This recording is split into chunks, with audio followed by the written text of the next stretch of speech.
So, kung 1-year-old na yung anak nyo, tapos graduate na kayo sa Tiki-Tiki Drops, pwede na kayong mag-move forward sa Tiki-Tiki Set. Pero yung benefit niya, parehas din naman. Gana booster o pampagana kumain na lysine at B vitamins.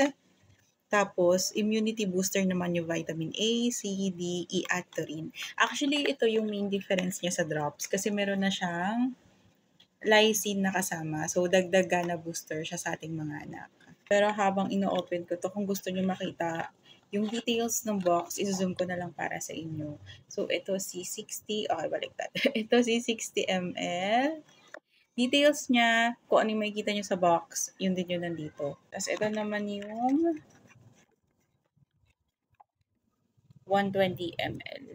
Yan. Kaya ito na lang i-zoom ko para sa inyo. So, yun. Kung ito na yung vitamins ng anak nyo, tapos gusto nyo lang mag-repurchase, why not? Pili lang kayo dyan sa basket ko. Check out lang kayo. Pero kung gusto nyo subukan si Tiki-Tiki Syrup, kasi 1-year-old na yung anak nyo, go lang. Maganda rin yung vitamins na to kasi personally, ito yung ginagamit namin ng anak ko.